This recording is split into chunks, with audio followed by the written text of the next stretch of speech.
If them want to win the revolution, they have to win it with Rasta.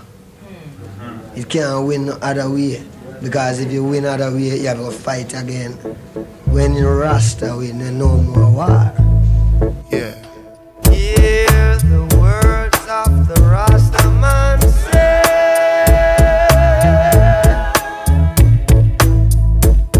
Babylon, your throne gone down. This is the story of the life of Robert Nesta Marley, or as we all know him as, Bob Marley.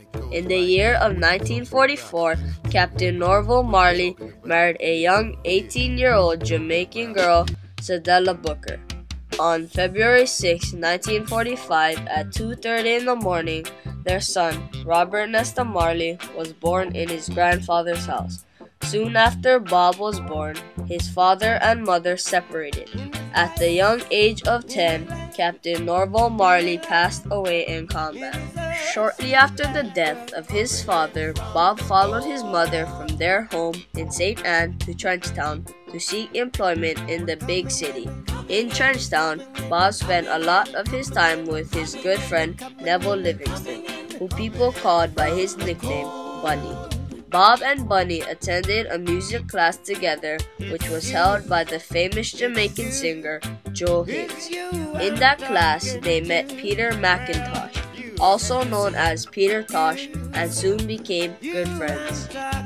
When Bob was 16, he started to follow his dream of becoming a musician. Music to many young Jamaicans was an escape from the harshness of everyday life. One of those kids was Jimmy Cliff, who at the age of 14 had already recorded a couple of hits.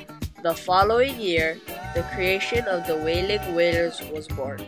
The band consisted of Bob Marley, Peter Tosh, and Bunny Livingston. In 1970, the Wailers were now quite popular throughout the Caribbean, but still internationally unknown. With this popularity, a second, more successful label was formed by the Wailers called Tough Gong, after a nickname of Bob Marley. They signed a record deal with Island Records Basic Street Studios and recorded their first album together, Catch a Fire. It was very well received by critics and was one of the first reggae albums. They went on to record the popular album Burnin', with hit songs like I Shot the Sheriff and Get Up, Stand Up. A couple years later, releasing their next album, Naughty Dread, with songs such as No Woman No Cry and Lively Up Yourself. Later on, 2/3 of the original Wailing Wailers, Peter Tosh and Bunny Livingston, quit the band to pursue solo careers. This caused the band to change their name yet again, this time to Bob Marley and the Wailers. The members were soon replaced by the smooth vocal sounds of the I3s, including Rita Marley, Judy Moitz, and Marcia Griffiths. Bob Marley and the Wailers continued their role, releasing their incredible album Rasta Man Vibration in 1976. Rolling Stones named them Band of the Year. On the Rasta Man Vibration album was the powerful track War, which lyrics came from a speech given by Emperor Haile Selassie. Bob Marley decided to play a free concert at Kingston's National Heroes Park on December 5, 1976. The idea behind the concert was a peaceful message against the ghetto wars happening in Trenchtown at the time. Tragedy struck 2 days before he got on stage. Gunmen broke into the Marley home and shot at Bob, Rita, and 2 friends. Luckily, no one was killed. Despite this, Bob Marley went on to put a memorable show. Thereafter, the band left for the UK to record their 1977 album Exodus. It went #1 in many countries, including England and Germany.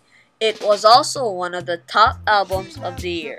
It was during the start of his European tour when Bob injured his toe playing football. It was later diagnosed cancerous. His illness didn't prevent him from recording music. 1978 saw the release of Kaya. In April 1978, Bob returned to Jamaica to play the One Love Peace concert. In attendance was Jamaican Prime Minister Michael Manley and his opponent Edward Seaga. Indeed, the two elections accompanied by the greatest violence in which Seaga was trying to unseat Manley. In the election year of 1980, around 800 Jamaicans were killed. It was Bob who got them on stage and got them to shake hands. On June 15, he was awarded the Peace Medal of the Third World from the United Nations. In 1980, the album Uprising was released. Everything was looking bright. The band was planning an American tour, but Bob's health was deteriorating. During the New York show, Bob looked very sick and he almost fainted. The next morning, on September 21st, while jogging through Central, Bob collapsed and was brought to the hospital. Doctors discovered a brain tumor and gave him 1 month to live. Rita Marley wanted the tour canceled, but Bob wanted to continue. He played an unforgettable show in Pittsburgh, but was too ill to continue, so the tour was finally canceled. This would be the last show that Bob Marley ever performed. Treatment prolonged his life somewhat, but the inevitable was soon to happen. In a final attempt to save his life, he underwent a controversial treatment in Germany. While in Germany, he celebrated his 36th and final birthday. Ultimately, the treatment didn't work. Bob wanted to spend his last days at home, so he was flown back. Unfortunately, he didn't finish the trip. He died on May 11, 1981 in a Miami hospital. Ooh, it's been a long, long time. I get this message for you, girl, but it seemed I was never on time. Still I wanna get through to you, girl.